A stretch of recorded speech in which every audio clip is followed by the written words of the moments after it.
I'm Steve. Welcome to the workshop. That didn't work, did it? Doesn't matter, we're live, so I can't redo it. Anyway, g'day, I'm Steve. Hey, this is Woodworking Masterclass. Welcome to the workshop. What I'm going to do today is Saturday week, which is the 3rd of June. I'm going to be at Damien Forza's workshop at Willawong in Brisbane, and Terry Gordon's going to be up there from HNT Gordon playing, and Trent Powery from Harold Saxon Chisels, and I've got the honour of demonstrating their beautiful tools. So I thought, so I don't make a complete nitwit of myself, what I will do is get some practice in. So I'm going to run a series of videos. I'm actually recording this stream because I want to break it down into smaller videos later on and cut it into topic sections. So this particular one, what I want to do is some decorative hand mouldings, and I've just realised I haven't got chat open, so I'm going to have to get my phone because I didn't bring my tablet down, so there you go. And later on down the track I'll do some other mouldings. I might even get a sliding dovetail in there, some dovetail cutting and some mortise and tenon work, all done with hand planes. I'm not making a phone call, I'm trying to get the chat open. There we go. Tell you what, I'm loving this new streaming. I think it's still slow, but I've got a new modem. My kid's dad, hi from Michigan. G'day, thanks for joining in and making me appear as if I'm not talking to myself. I appreciate that, my dad's kids. So that's what I'm going to be doing over the next couple of days, and then I might even get some shorts out of there and put them up on YouTube shorts as well. As usual, if there's anything you want to know about that I'm not particularly doing at the time and it's within my skill set to do it, by all means jump on the chat and just say, hey, can you do this? And I'm happy to oblige. So this is just me bringing my skills back up and seeing if I can relearn what I've forgotten or understand what I don't remember anymore. One of those things. T-Bone, g'day. Is your mic working? It sounds like a mic is far from you. No, hang on, wait a minute. How's that? Is that any better? Because I think, let me check. Yeah, that's working, that's working. That's working. Everything seems to be working, so I'm hoping it does. Let me just check on the camera. No, I'm pushing there. I'm getting all green lines. So I'm hoping it's working all right. What else could it be? G'day, Vince. Can hear you. Oh, well, that's good. Thank you. Thank you. Now, my wind guard was a little bit off the mic there, but I'm hoping that's better. Everything appears to be looking all right and getting better. All right, so the first one I want to do is with a hollow plane, and it's called reeding, and R-E-E-D, not R-E-A-D. And a lot of times you'll see it on the sides of bookcases, as you will with the one I'll do after this, which is fluting. And reeding is corrugations in a style along the side of a bookcase. Very effective indoors, and drawer fronts, I have seen it in drawer fronts, but generally it's fluting in drawer fronts. So what I'm going to do, I'm going to see if these macros work. See how good this is. That's that one there. Let me go. No, I don't want that one. Where's that one? If I bring this up here, and we should be all right there. And let me just see if this one's going to work. If I do that one, we'll spin that around so you can see what I'm doing there, and we'll come back on that one a bit. There you go. Oh, actually, might do. This is good now. I've organised all these. There we go. I can do that. You didn't see anything that I did then. So there's camera 2. That's what I'm going to be working on. There's camera 3, but if I go to the macro on camera 3, it's that one there. And if we go 2 and 3, you can sort of see that. But I think we'll go 2, or we could go. This is all very good. No, that's a close up. There we go. I can do that one so you can see me doing that. I did all these and I want to use them. All right, so I think that one or that one, I don't know. No, this one's going to be better because I'm going this way. Yeah. Okay, so what I'm going to use, first of all, is, these will be a 3/8 hollow. Now these are called hollows because it's hollowed out there. It actually gives you a round shape, but the plane is called a hollow, as opposed to a round. It's called a round, but it actually gives you a hollow shape. Confusing, I know. All right, so if we got that off, and if we go, this is going to drive me nuts. Okay, so I've got just a piece of cedar here.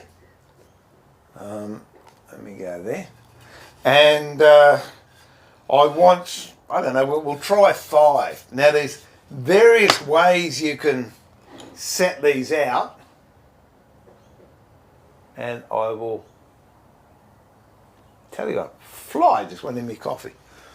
I'll tell you what they are, and then I'll show you a really easy way of doing it, that I think's an easy way. What have we got? Devlin, sounds good. Oh, that's good. What are you? Oh, no. That's, it's called a blodger's mitt. That's it there. There's nothing wrong with my hand, it's all good. But what it's for, if you're using moulding planes a lot,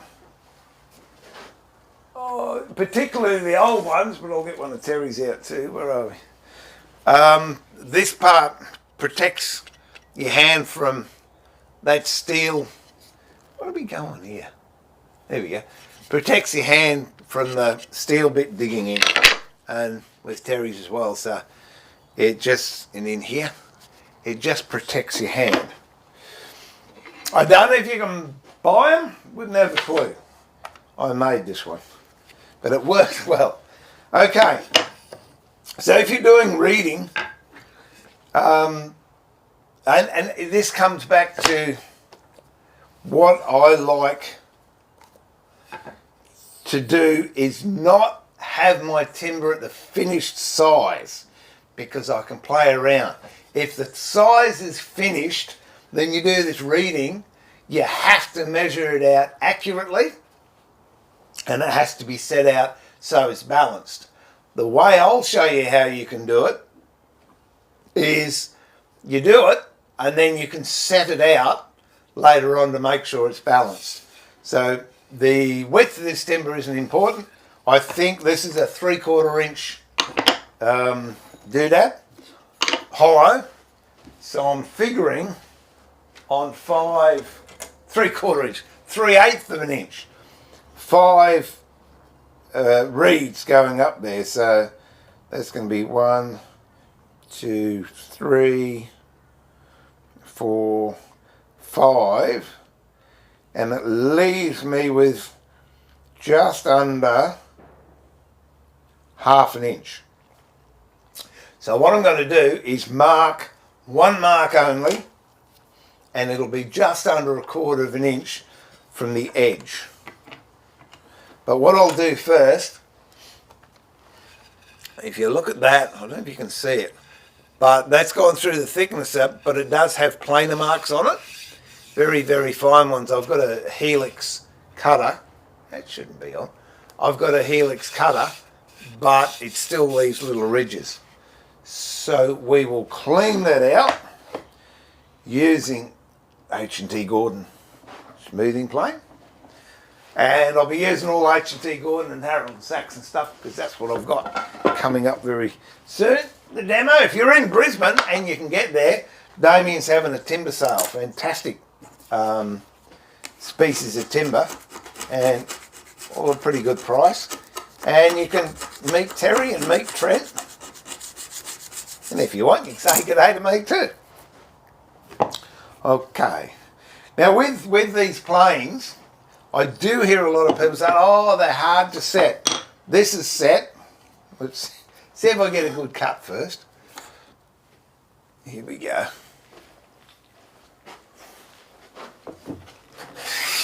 All right, that's given me a nice shaving.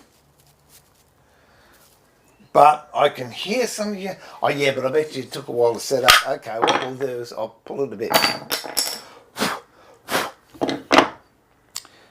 And I will reset it. All you've got to do, put it on your bench or a bit of timber, doesn't matter. Drop the plane in, bevel down, and then you pull it forward, or this is how I do it. You pull it forward, can you hear it chattering? As soon as it chatters, drop the wedge in, drop the wedge home. That, from experience, is going to be too coarse a setting, and I'll show you how coarse because we'll do a cut. Okay, I had to push that, so I want it a bit finer. So to get it finer, just hold it up, sight down the sole, and you just want the blade line to disappear. And then do a test. No, it's still too heavy. So just tap it down. That's a bit better, but can get it lighter still.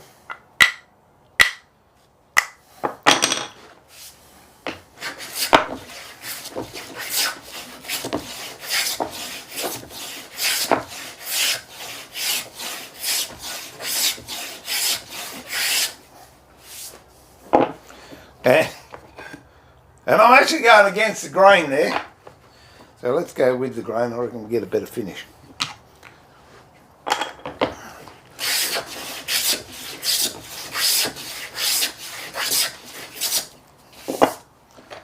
Okay.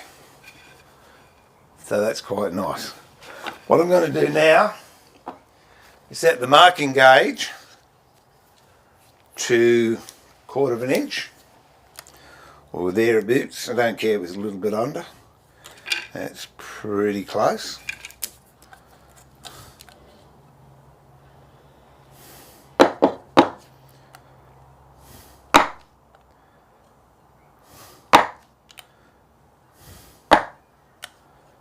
Okay, it's just under 1/4 of an inch. Tighten that up. And I'm going to pick one side and score down there.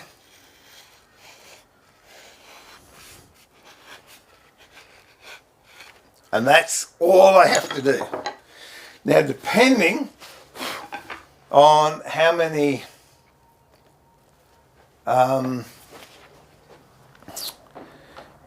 tools you have, if you've got a snipe bill, it's terrific because you can get a snipe bill and enlarge that line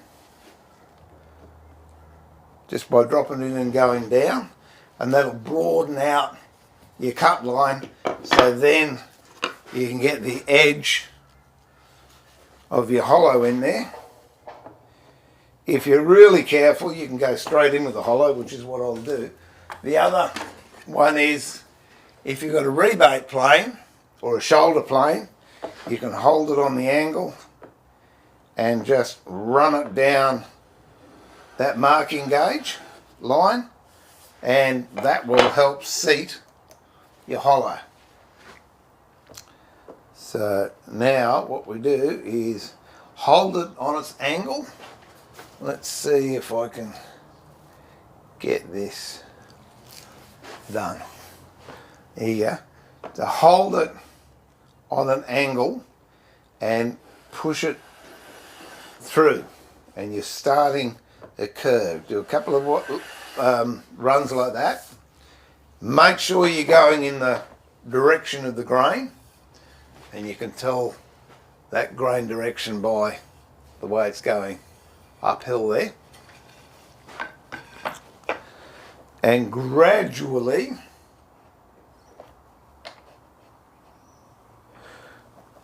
bring your plane to the upright position. So next I'll come up a little bit more. See how I'm nearly perpendicular? I'm still only cutting that one groove. Then when it fits in there nicely, a little bit of candle grease isn't too bad, and you're upright, you'll start cutting the other side.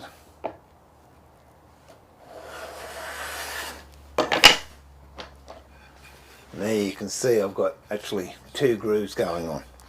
So I'll give those a few more cuts to get the shape.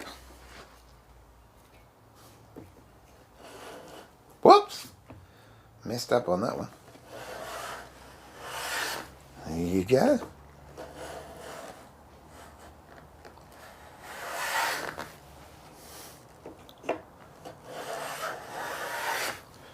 Now I'm starting to get the first reed sorted out. It's a bit sad. So that's the first one. Now you simply run the next one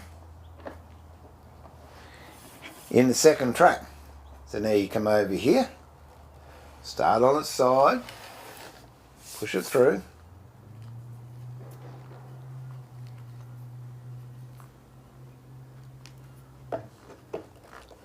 on an angle again, gradually pick it up, and then when it's perpendicular, you're now cutting the second reed.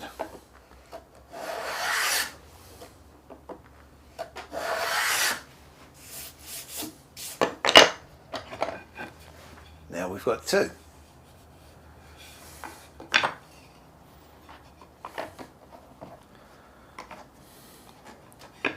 I did have another one to go in there. What did I do with it?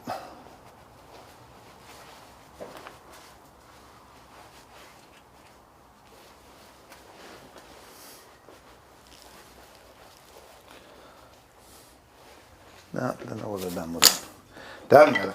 Go back here. It's just I had a slightly thicker stock for the dog, but it's all right. Now you just do what you did before. Come over 1 notch, hold it on its side.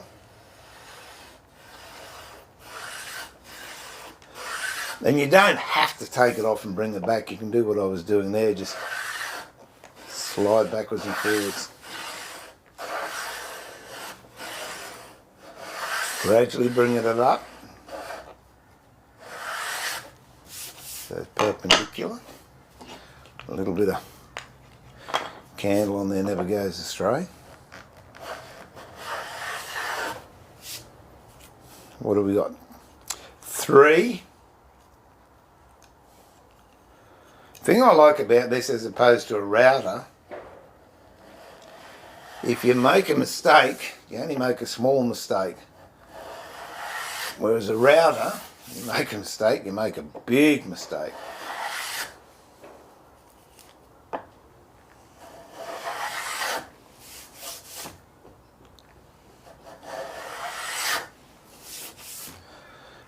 and the last one.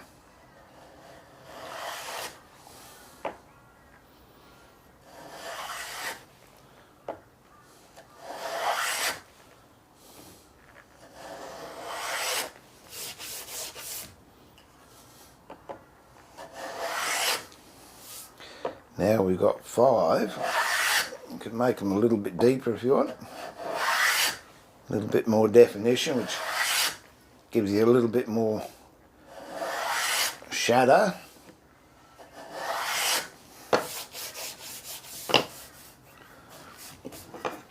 Some of them are still a little flat on top, so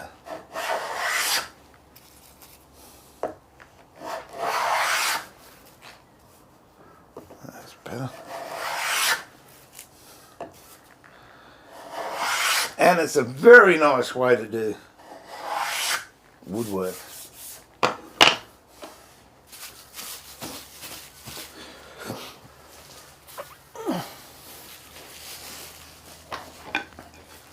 You might not be able to see that. I'll wet them in a minute so you can see it.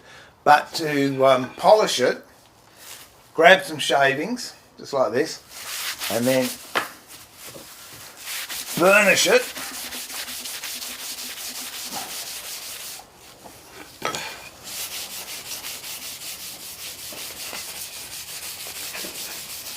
And you'll find you'll get a nice shine on it, and it looks good. I'll grab a bit of lacquer and I'll give it a quick hit so you can see what it looks like. If I can find any lacquer here, and I'll let.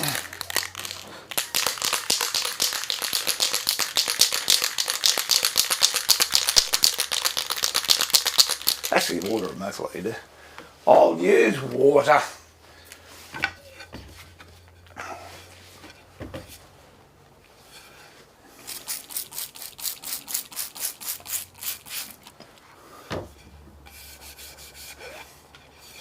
There you are. Not hard to do at all. So that's the first one. That's called reading. Great, you know, for the fronts of bookcases, maybe even on the rails of doors, stiles and rails, don't know. The only downside with this, and it's the same with the fluting, is you don't get that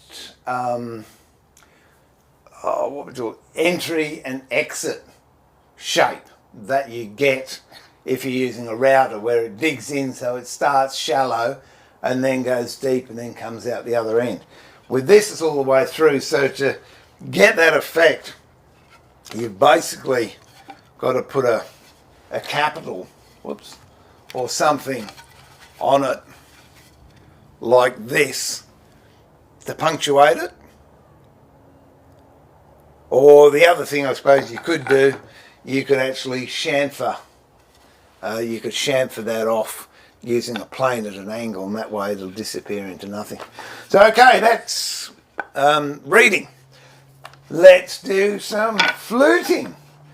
Same thing, only this time we're going to use a hollow instead of the round. That's which way the grain's going.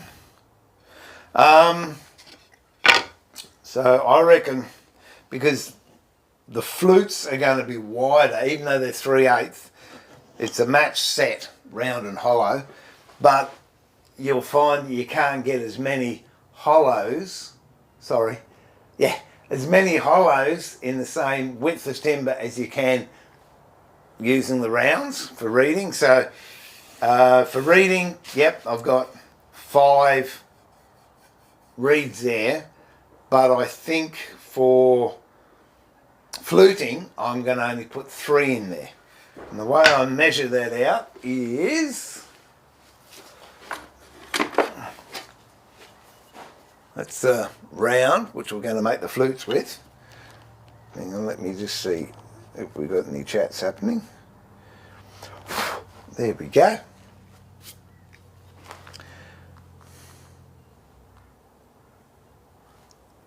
Everything else is working, the phone's not working.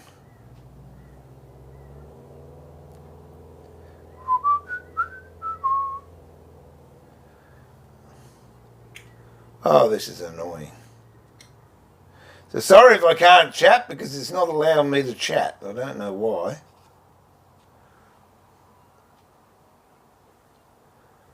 Live chat has moved. Well, that's lovely. Thank you so much. Oh, there we go. You make it look at that because it is easy. It's really not hard. Okay. So with this, and again, you can spend your time measuring it out and calculating. I'll show you a really easy way of setting these out. There's a couple of grub holes there, which I'm going to have to, which I can live with. And it's got a mark here, and it's got a bit of machining happening there. So what I'll do, same as before, we'll put it in there and clean it up with the smoothing plane. Check your grain direction.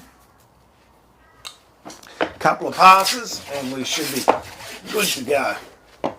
Let's see if I go there. There you go.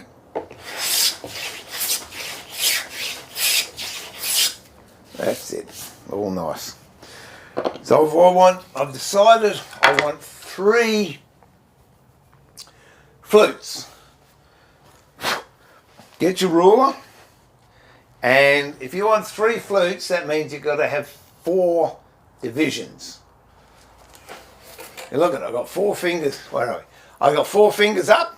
It's 3 divisions. 1, 2, 3. So I've got to divide this piece of timber down here into 4. Get your ruler, put one corner on one edge, and spin the ruler around until you get something divisible by 4. In this case, if you can see it, I've got this actually on the 4-inch mark. And then I'm going to mark 1 inch, 2 inch, 3 inch, and 4 inches the edge.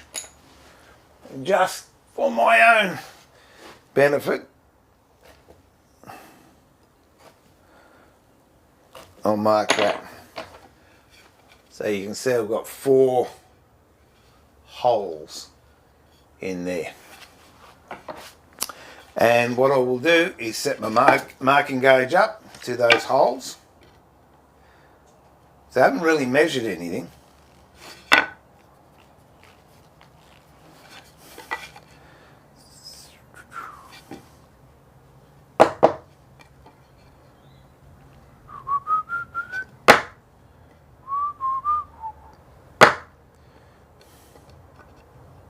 There we go. So this one here goes near enough through that dot, and the other side has to be exactly the same. So that goes through there, close enough. And the middle one, I've just got to adjust the marking gauge for that.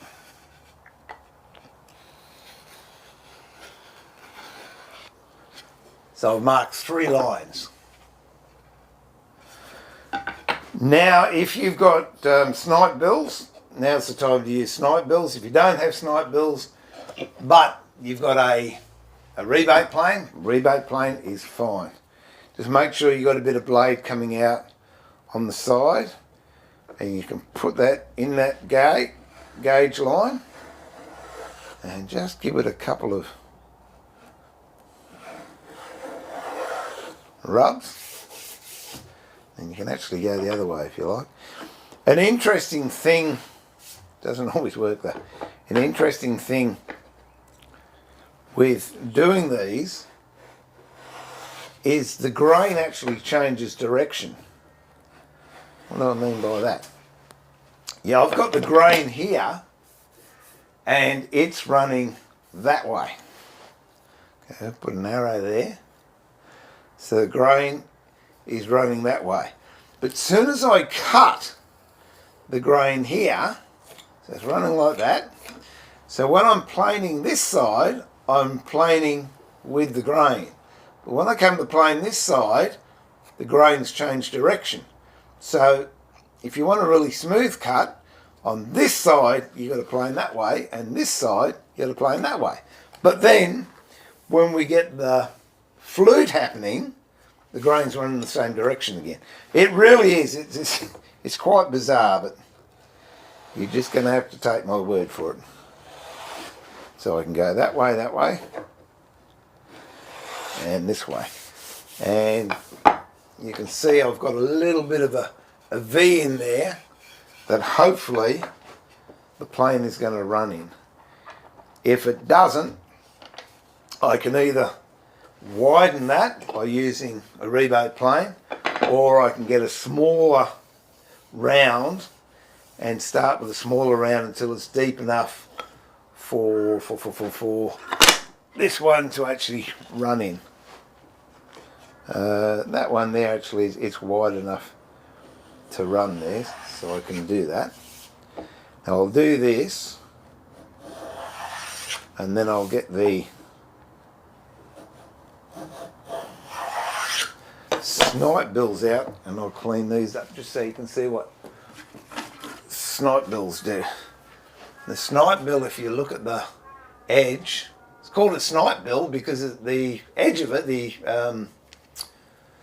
sole, is really the shape of a snipe bird's bill. If you're going to get into hand tool mouldings in a big way, honestly, invest in a set. Now, this is going to be cutting on this side because that's where the blade is cutting. So it's opening up, as I'm looking at the right hand side. If I use the other one, it's going to open out the left hand side. If you have a look at that, that's quite a substantial cut I've done down there. And that will allow the round to start off quite nicely. So I'll just push that one down there. And again, you don't have to take it off, just drag it back if you want. You're not going to blunt the blade or anything like that.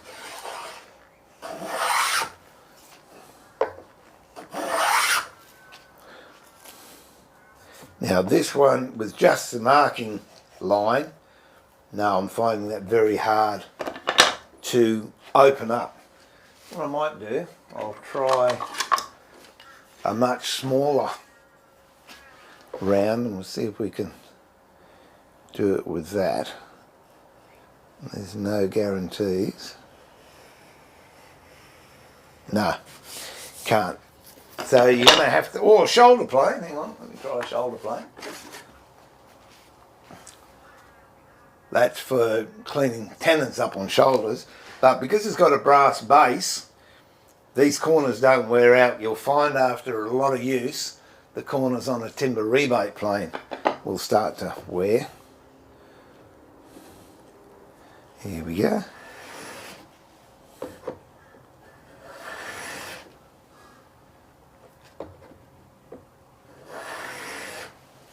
And we'll come back this way.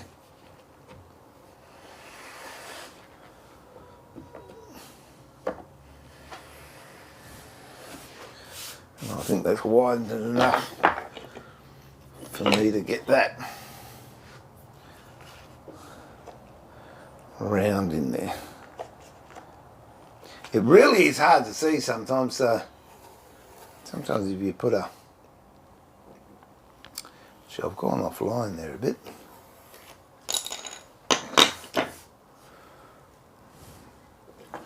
Okay.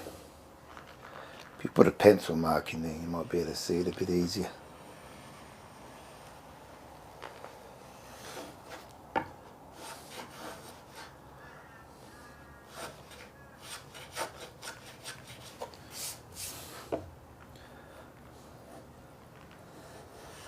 No, I'm gonna have to make it wider.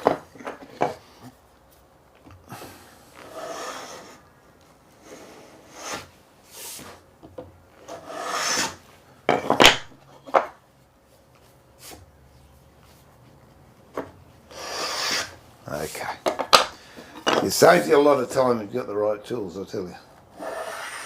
Okay, there we go.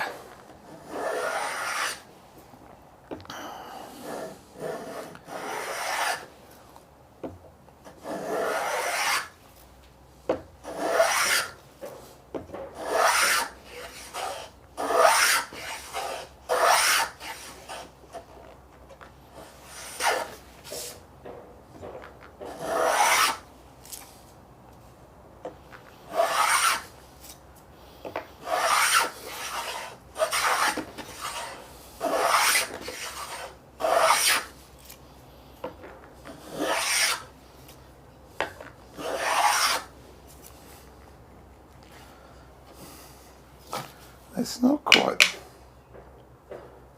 cutting around for me.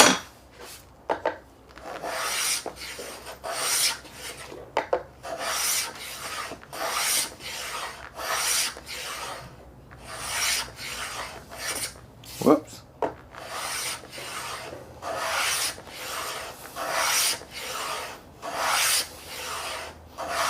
And if you notice, I'm getting two shavings. I'm getting one out of this side and one out of this side. And when I get down to the full curve, I should be getting one shaving. Like that.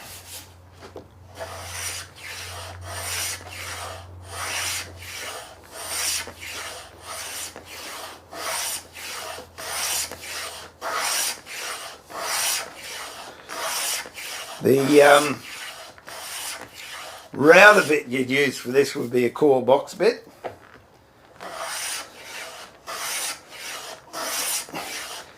And the thing I don't like about core box bits, or for that matter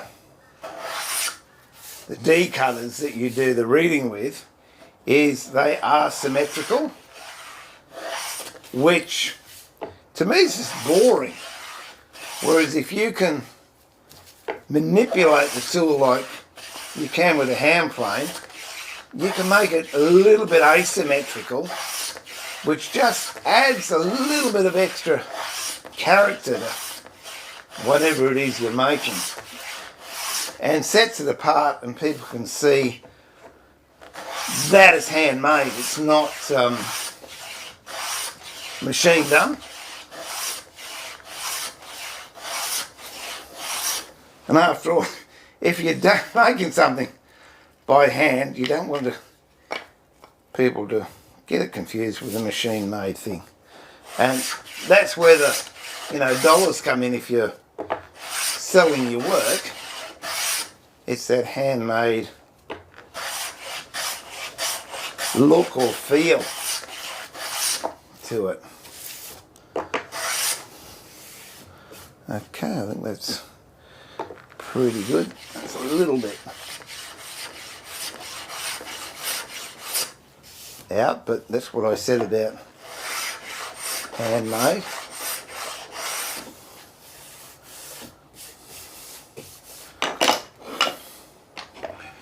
And we'll wet that.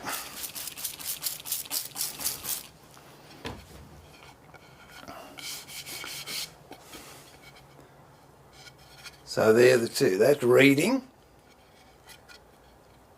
and that's fluting.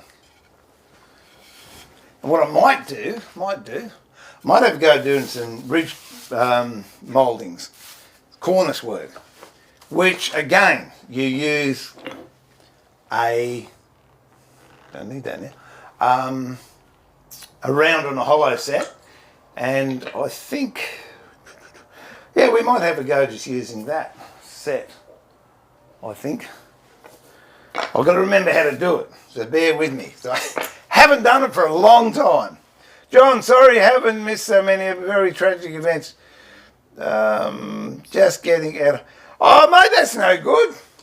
I hope things are starting to clear, or we can help alleviate some pressure for a short amount of time.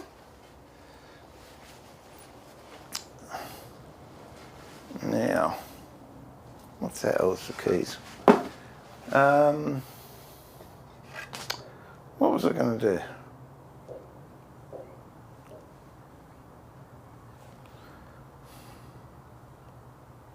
Yeah, we might have a go at. Might have a go. How many bits have we got left? I might just rip this up the middle, and we will see how we go. Hang on, I'll be back in a sec to go with the saw.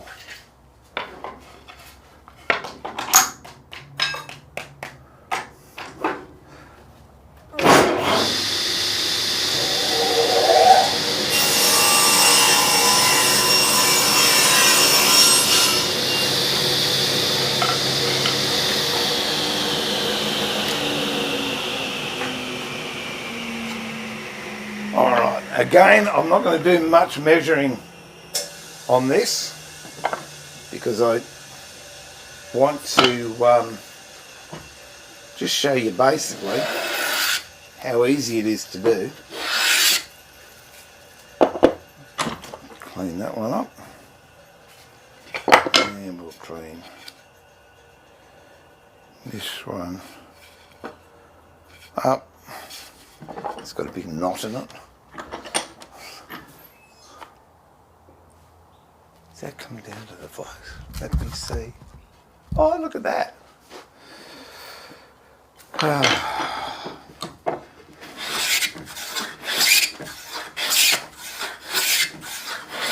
I should have put some water in there. Did you see that move on me then? I might do it.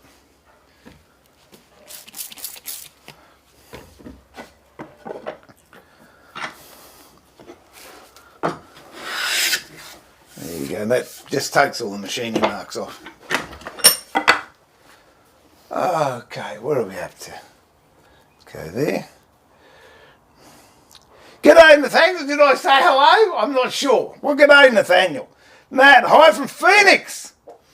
Oh, look, Matt, yeah, unfortunately, we lost Bob a few years ago. About a year and a half ago, I think.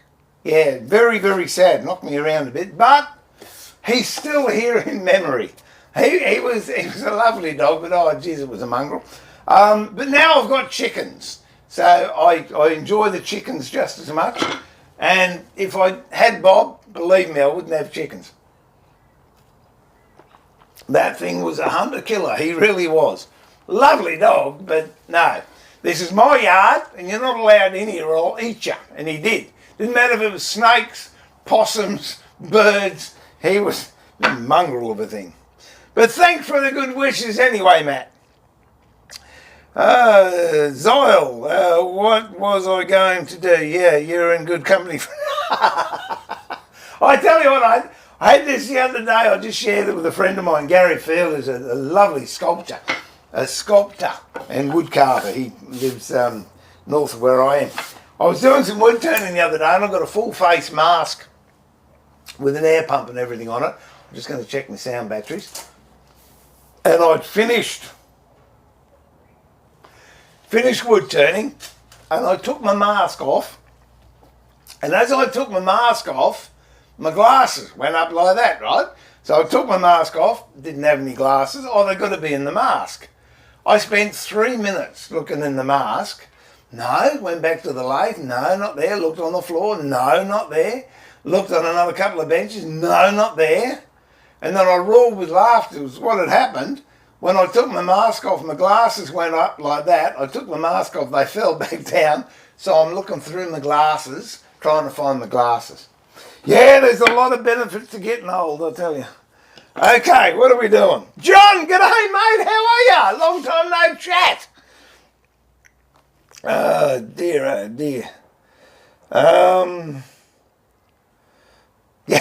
Hey John, autocorrect. I sent a text to someone the other day, and we're having a harp weekend where we just play harps.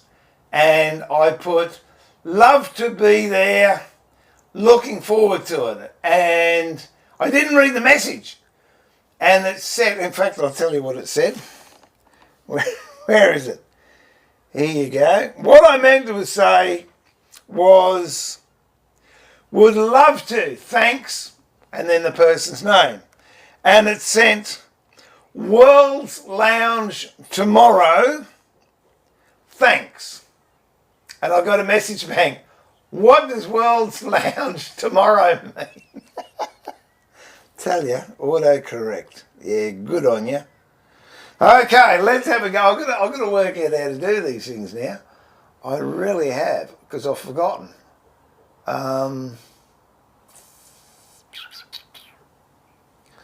Oh, crikey. Let me have a think. Actually, I did one the other day. I've forgotten. Anyway, all right.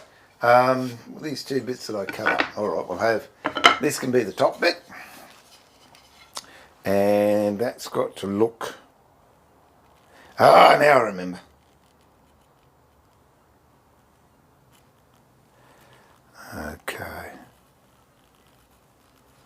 That's got to look like that.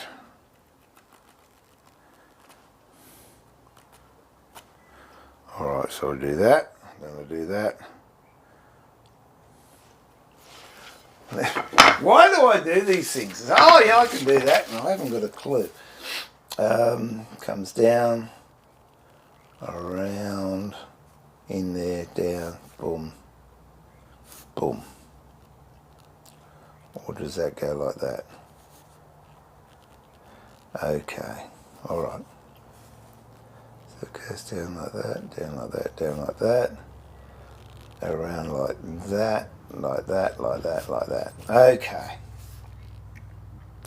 So that's got to have a flat, and that's got to have a flat. That's the shape I want for the first one. That shape there.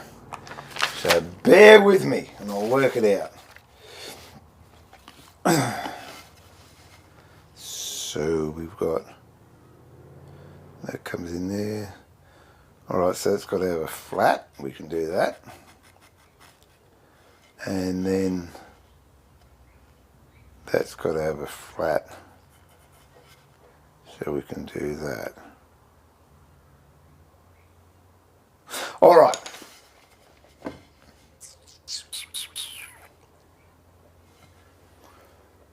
What we'll do first is we'll mark where we want that to come around.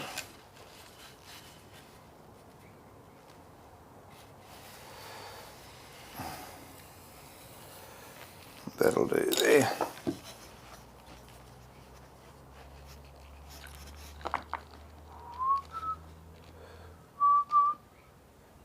You know there's no guarantees this is going to work. Okay.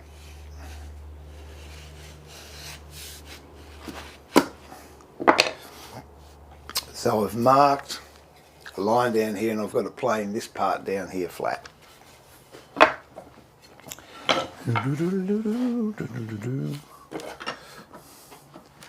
So for that, I'll need, I can do that with a rebate plane.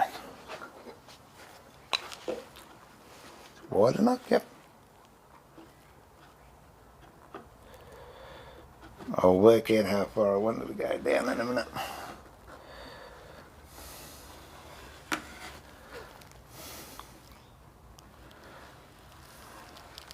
Now I'm going to use the snipe bills. I've got them, I might as well use them. Well, this one first. There we go.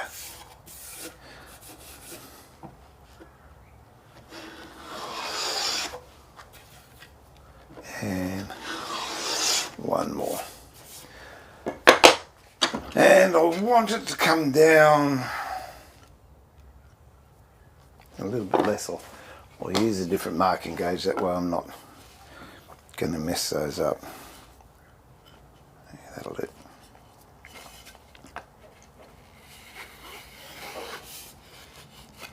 Alright, so I've got to take out this width here down to this depth. See which way the grain's going. And let's do it.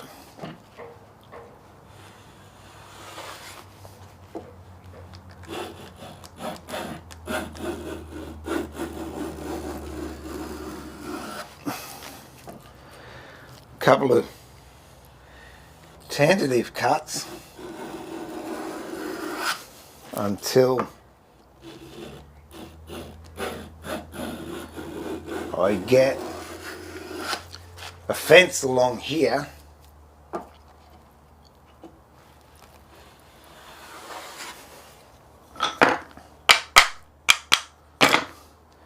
that the plane can run on.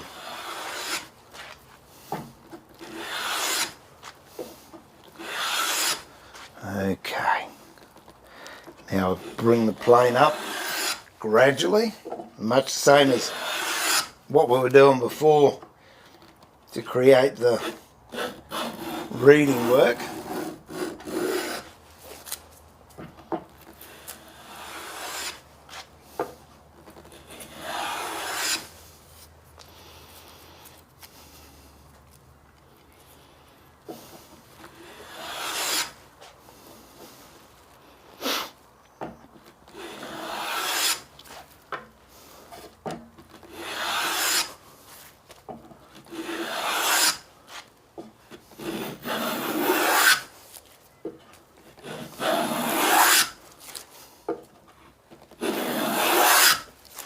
Now you can hear it's really starting to cut, and I've got some nice thick shavings off of that. We'll check it after 5 more passes. We're getting close.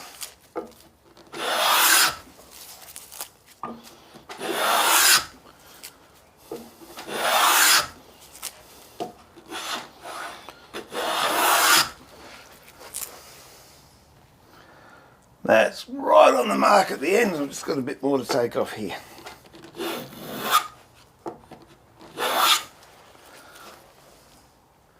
I reckon that's it.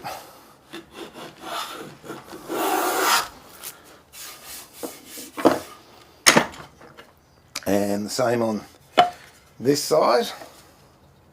What I'll do is something different here. Nope, I'm rising up on that corner, which I don't want.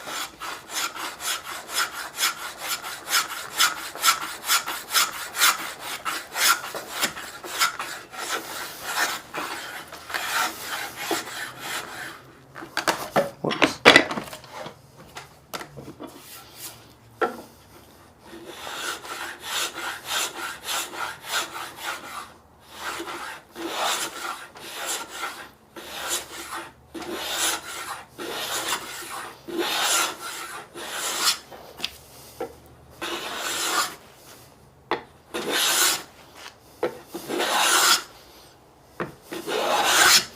You've gone a little bit awry there, but that's all right. What I'm going to do now, I've got options open to me, but I'm just thinking.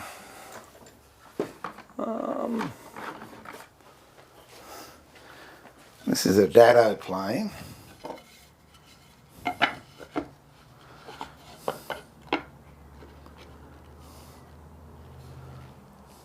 Might try that.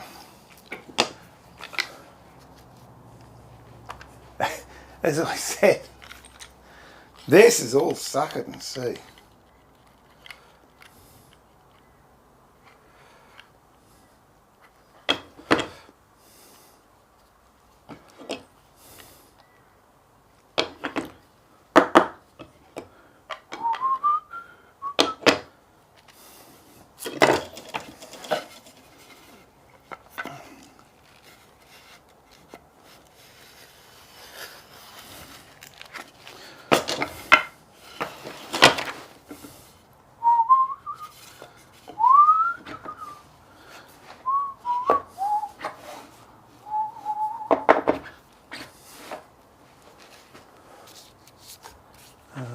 That one.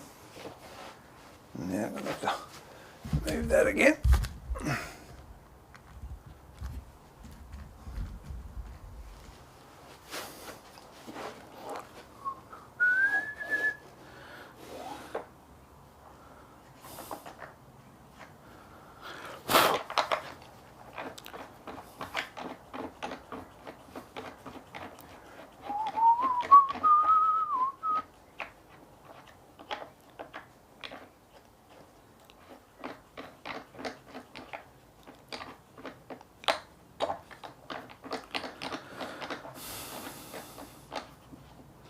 Wouldn't that? Just a little bit too short.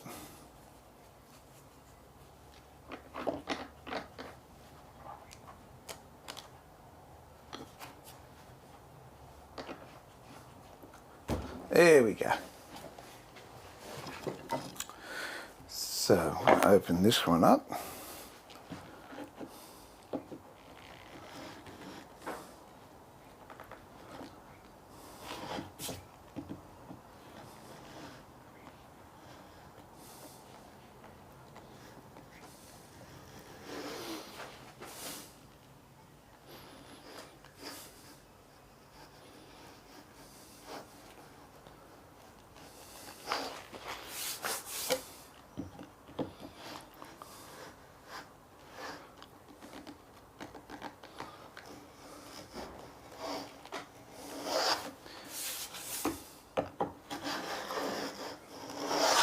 There we go.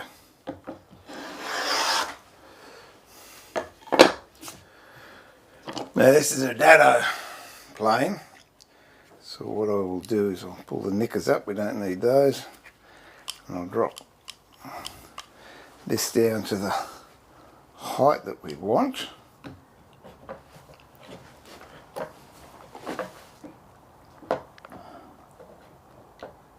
That'll do.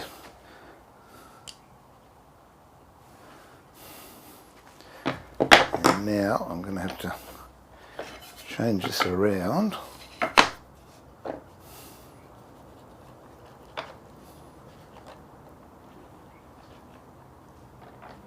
Ow!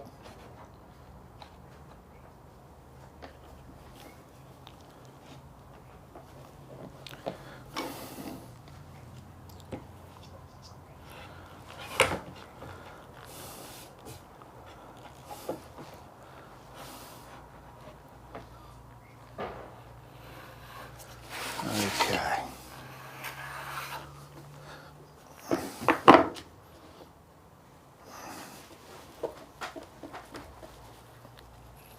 I don't particularly want that hitting the plane. So what I think I'll do is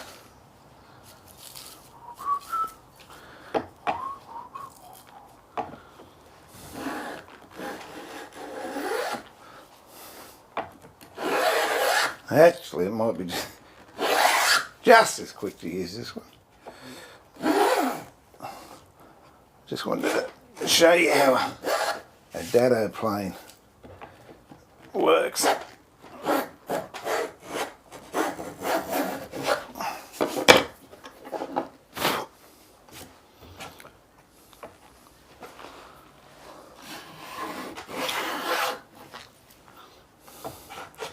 Once it's got a track to run in,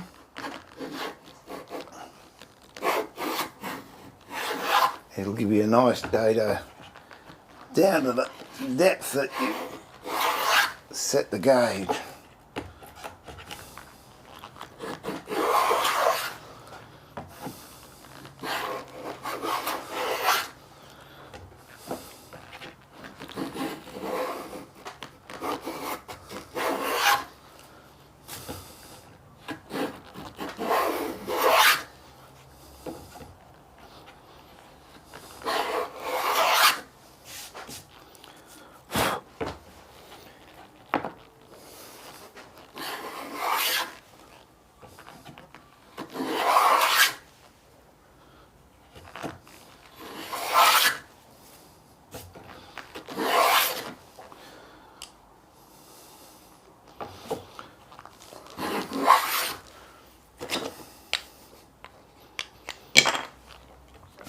For some reason or other, this is just not feeling comfortable. I think I should be going the other way. But it is what it is.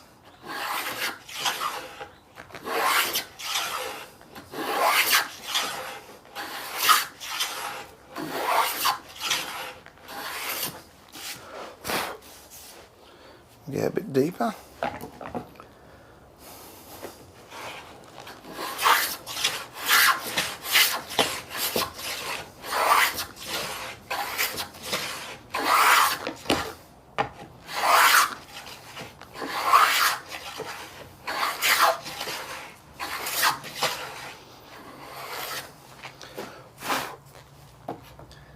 That's almost to depth.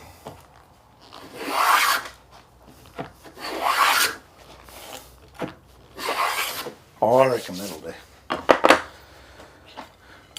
Okay, so that's the shape we've got now. Now what I've got to do is knock this edge off and we can put a curve in there.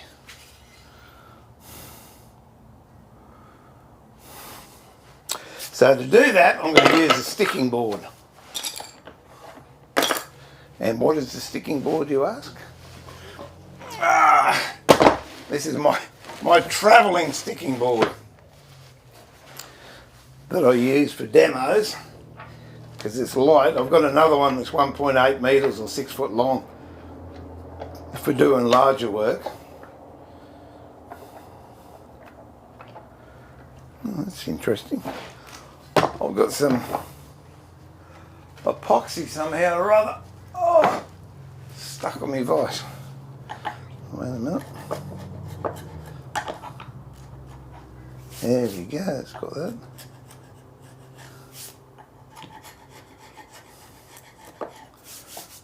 Good.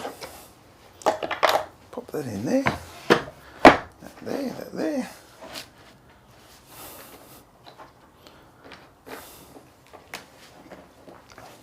So as you can tell, it's got a ramp up here and some flat spots, and I use screws to hold things in place. It just acts like a jamming sort of setup. I grab some screws.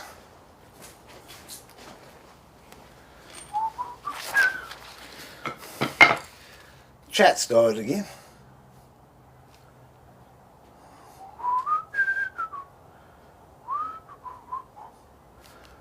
Oh really? Chat comes up and then it disappears.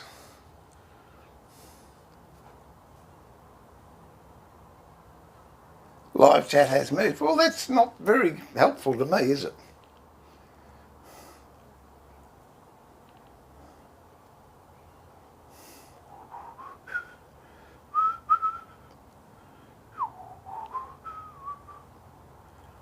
I'm just seeing if I can get chat back up.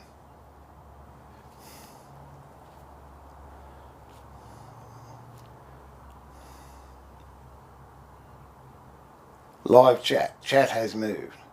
Oh, good. Oh, here we go. Now I'm good again. 6 nights. G'day, Ben. How are you, mate? Oh, I'm just playing around with HNT Gordon planes. I'm doing a demo up at Damien Force's workshop at Willawong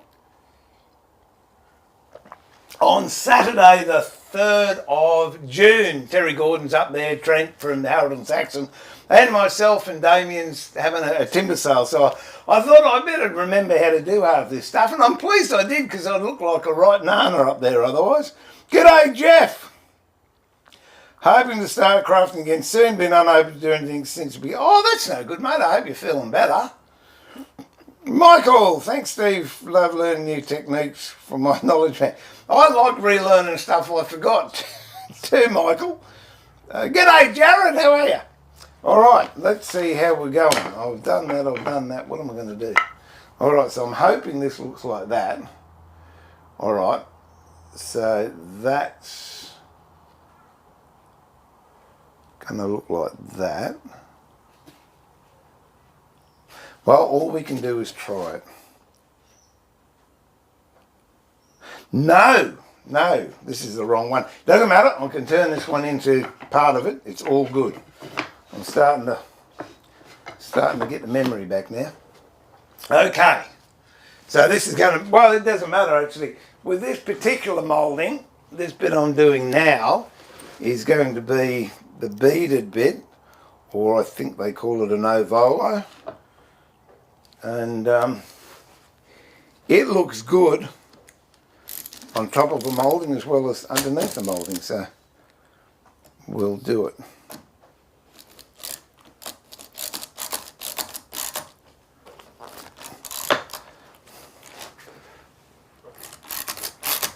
Okay, now I've got to flatten this top part off. I'm not even going to draw a circle there. You could, but I'm not going to.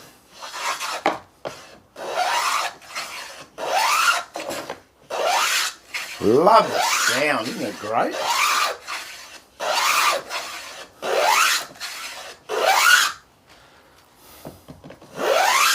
All right.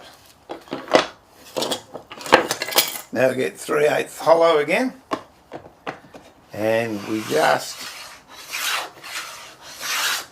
move that around until we get a nice round shape.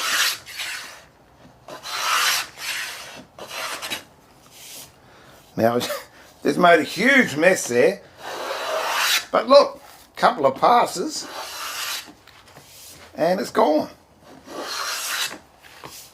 I could use a larger radius plane, but I quite like this size. So that will do us, I think. So that's one part of the moulding. And I'll be honest, it wasn't the part that I intended doing first. All right, grab a handful of shavings off the floor. Give it a good burnish. Be careful when you're doing this, you don't get splinters. Yes, my darling. I have a job for you. Oh, my wife's got a job for me. And Could be a short street. all over the world. Right, you come here, my darling, and say hello. Hello, everybody. I have a job for him. That's the nicest one. That's the nicest hello I've heard. I don't get that. Oh, did you hear that? Hello, everybody. I get, oh, what do you want? What? Yes, darling. I want him to sharpen my rotary cutter blades. And I have witnesses to say that I asked him to do it. Well, I'd better say yes then, hadn't I? I have asked him before and he... Oh, only a couple of 100 times. That's right. I shall do them for you this afternoon, my precious. All right, no worries. You go and put them up on the wood lathe. Okay. Please. No worries. That's it. Bye, everyone. Keep on his case. Oh, good on you.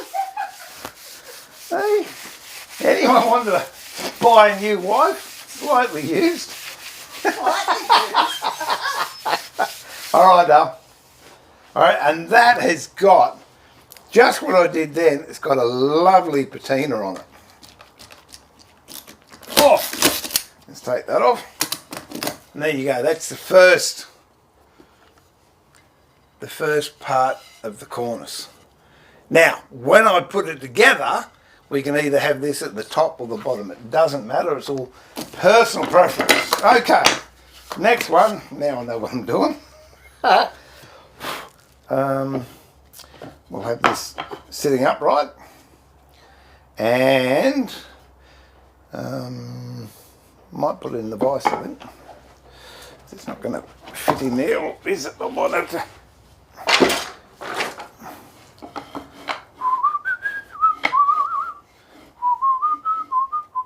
No, that'll be all right. See what I have to put up with? See, I come down here to escape it, and she tracks me down. What can I tell you? All right.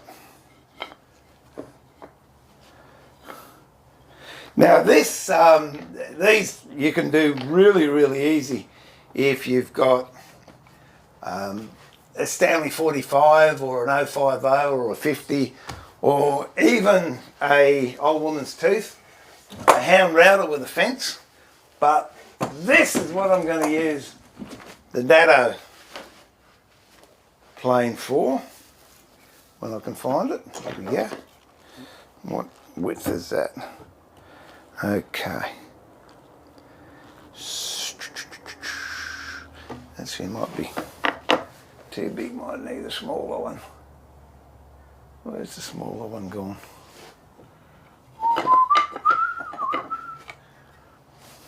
I tell you, I'm looking straight at it. Oh. All right.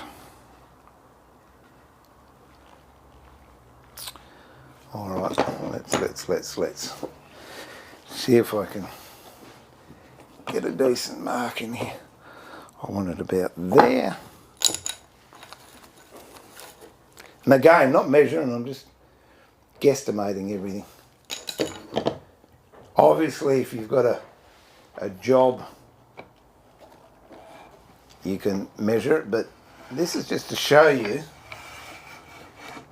what you can do in the process and have fun along the way.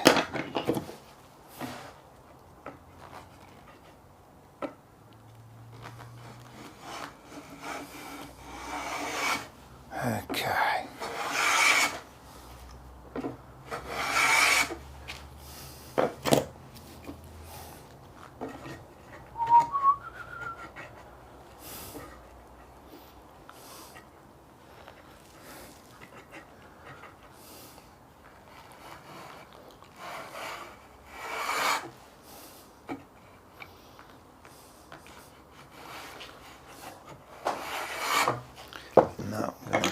practice, I think.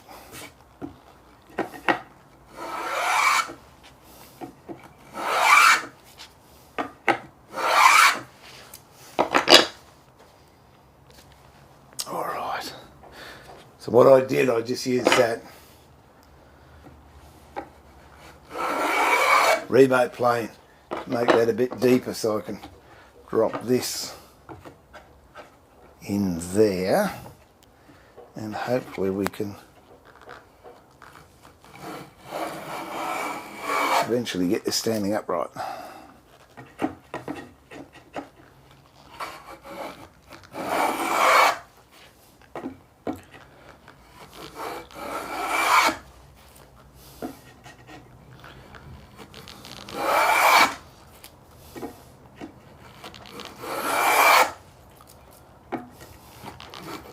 Just going off line a little bit there.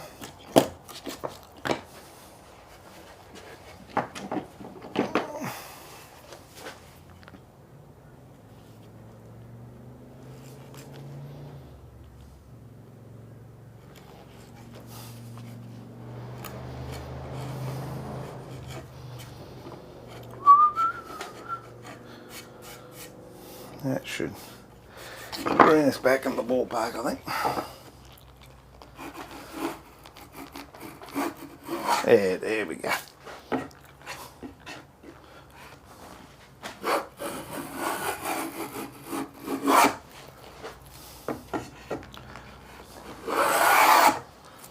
And one more for luck.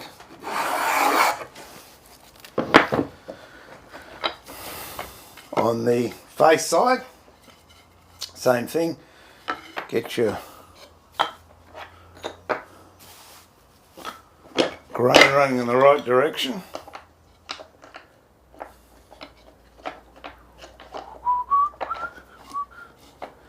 And with a marking gauge. A lot of times if you're doing these and you're using routers, as I said before, it's very asymmetrical, and a lot of times I don't like symmetry. I think it's if you're doing something symmetrical and it's the slightest bit out, it sticks out and it's noticeable, whereas if you do something asymmetrical, people don't expect it to be symmetrical, and therefore they don't get disappointed. I'm just making this a little bit smaller so I can use it as a block.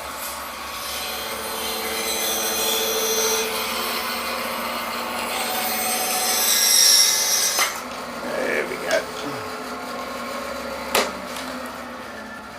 It was just a little bit too high for what I wanted.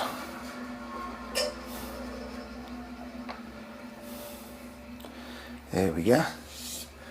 Now I want to have a groove down here.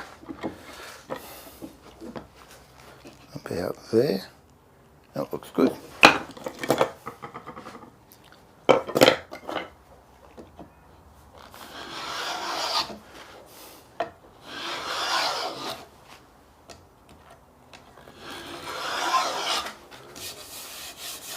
I'm not using both of them because I want a straight edge on this side.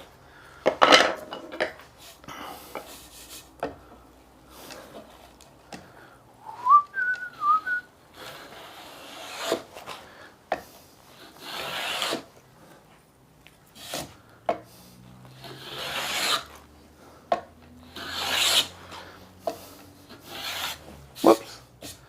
Made the balls up of that, that's all right.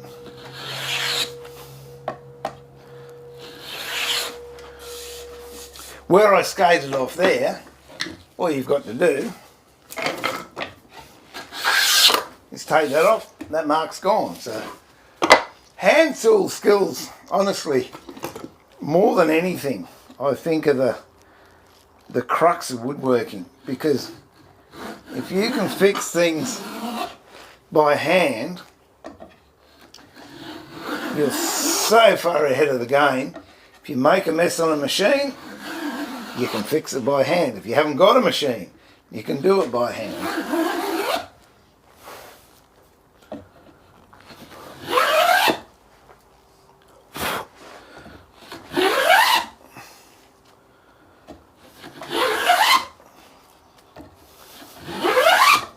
All right.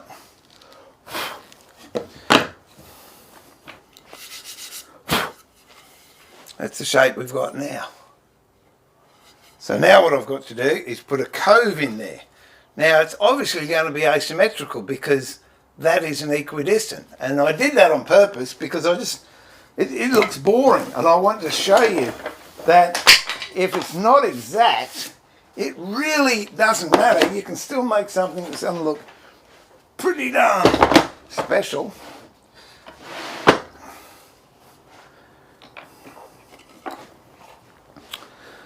And after all, it is just timber.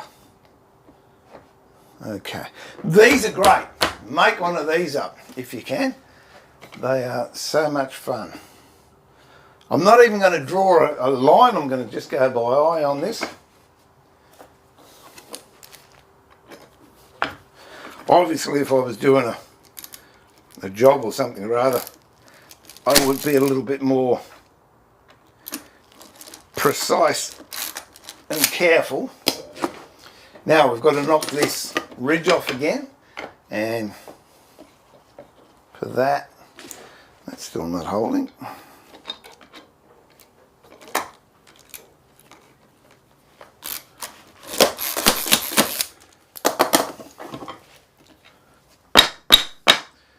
Just belt it onto the screw on the other end, and that'll bite in. And then this will bite in this end.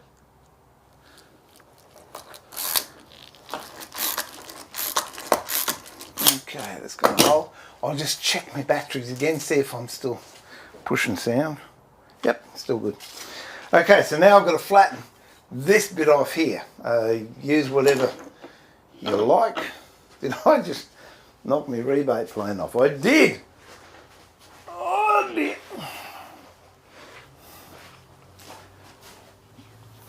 Okay.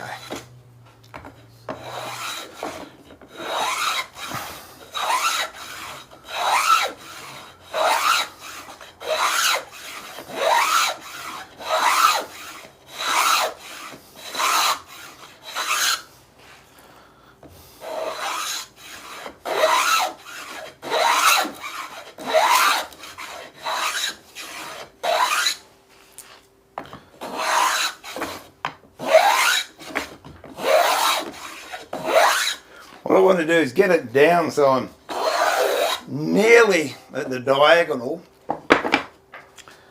of those two squares that I put in.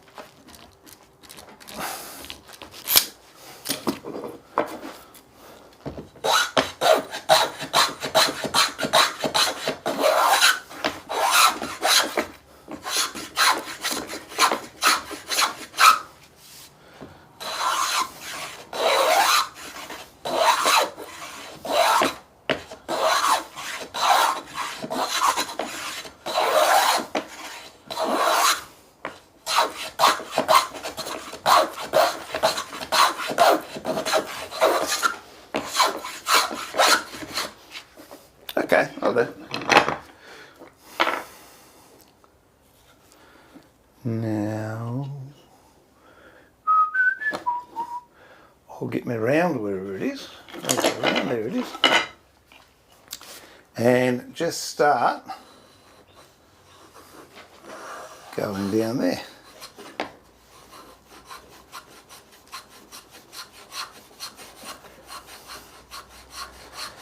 Yes, it's a lot easier if you mark it and do a cut,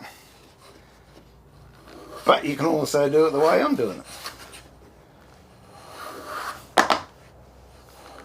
So you start up this end and you're slowly working your way back down.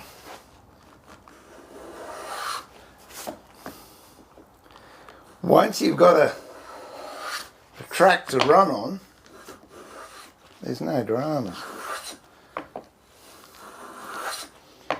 I'm nearly there.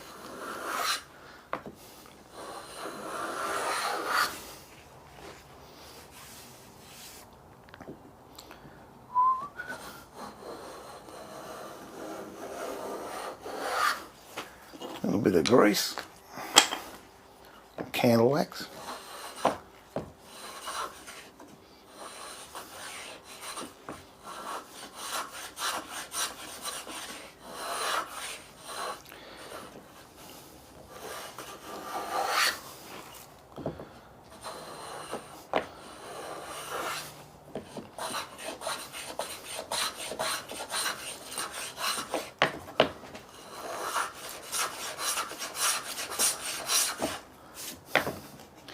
You could leave it actually like this.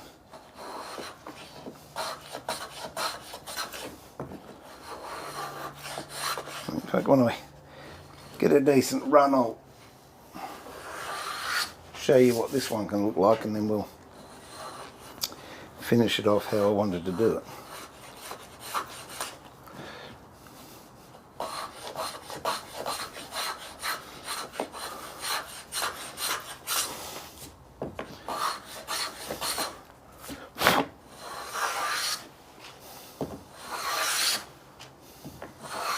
Whoops.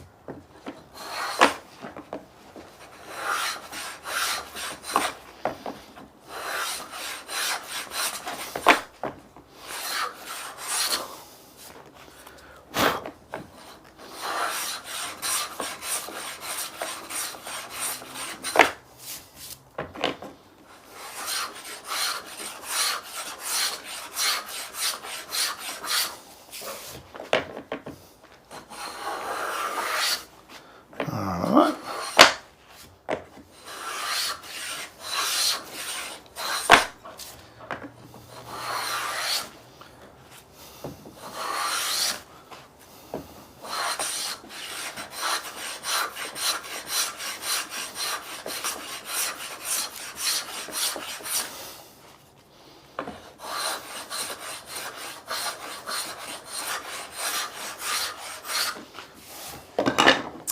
Grab some shavings.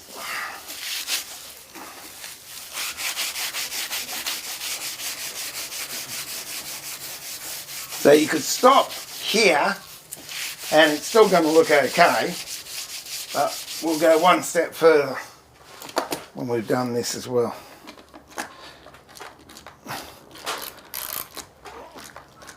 And you know, I've slipped. You've seen me slip and make mistakes. But it doesn't matter, it's still looking okay. Now, let me go there. It's still looking okay. Now, there's two ways we can do it. You can have it sitting there like that, and that still looks okay. I'll take that bit of, I'll just do that now. See, we've got a bit of bleach on there. This timber was sitting out in the out in the ground for a fair while, so I'll just knock that off with a plane, and then we'll continue the groove. So grab a plane and go. That's it. That's all it takes. All that grey's gone.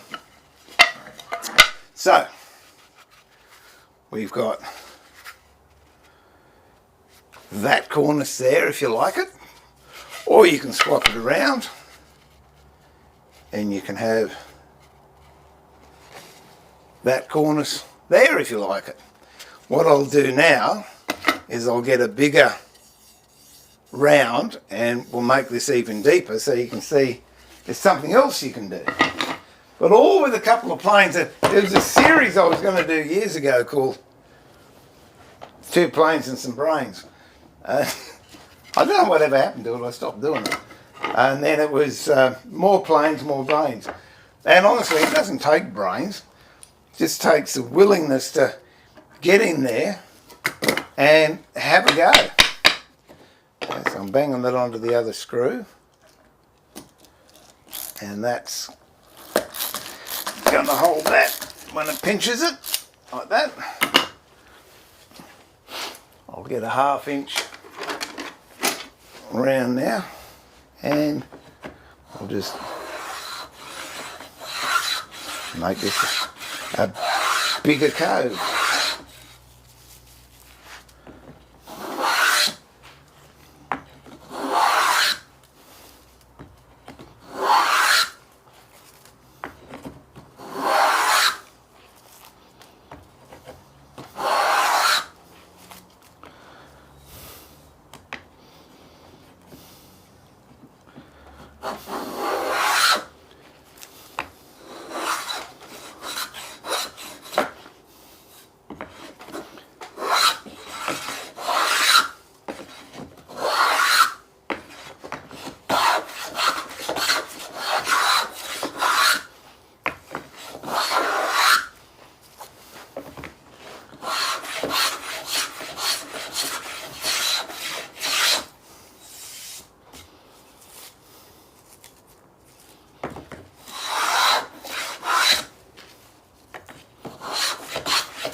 Okay, now I've taken those quirks right off.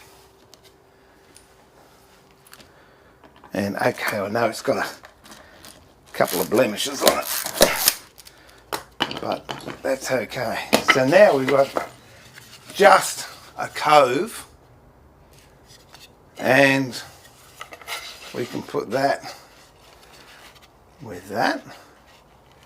That'll give you a different look again, like that. Or you can swap it over and have that under there.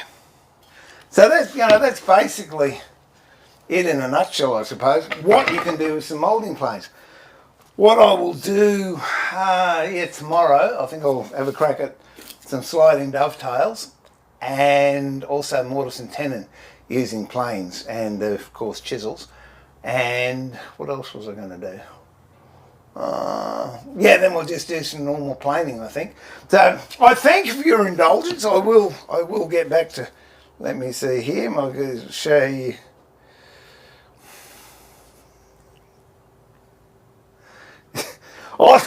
I'll tell her that, Michael. Hang on, is it going to go? It's not allowing me to do it. Wait a minute. La-dum-dee-dee-dee-dee.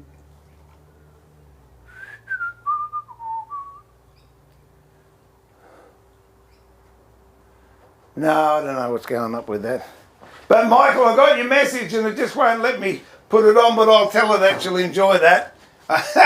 And she's older than I am. See, I must be so easy to live with, I keep her young. Hey Brenda, I'll tell Sue, said hi, same to Jeff, same to Ben, John, hi folks, Missouri. Yeah, hey Jim, how are you? I love one of the posts you put up today. I think I'll put a like on it. It was good. Sorry for such a short stop for me, but it's his wife and it's bedtime. Have a great night. You too, mate. Love hearing the HNT. Yeah, look, that's a beautiful sound. I love the sound of hand working. And I actually said to Sue, because I was only asked about 4 days ago if I wanted to demonstrate. And I said, oh, I don't know, but, you know, they're good mates. So I thought, yeah, it'd be nice to just catch up with each other and have a yarn. And I came down here and I started doing this and I went back up the shed, to the house, back up to the house and said to Sue, I've fallen in love with woodwork again. And it is. It's using metal on wood. It's a smell. It's a sound. It's watching you actually sculpt something and make something with your hands. It's not a machine that you turn on that doesn't care. It just jobs it. And let's face it, nearly every machine in the shop, its job is to spin. Whether it's a saw, whether it's a router, whether it's a lathe, whether it's a bandsaw, whether it's a docking saw, or a joiner, a thicknesser, a drill press, they spin. Whereas when you're using hand tools, it's, what was Bear Grylls? Man against something or other. And that's what it is. It's a piece of timber and it's your skill, your hands, your brain. I'll tell you what, I'm really happy with this. This is back to a new harp I'm making at the moment. Seeing I haven't mentioned harps, this one's a big one. Really looking forward to putting this one together. This will be mine, I think. But that's Queensland maple. And yeah, it's a lot of handwork goes into that. It's only 5mm thick and it's 3 bits of timber joined together. So I'm looking forward to the finished harp when it's finished. Oh, this is the size of it. So it's a lot bigger to the ones that I normally have been making in the past. But I thought, yeah, let's make a big one. I mean, it's going to be fun. But it's better to go and do the work that I've been told I should do.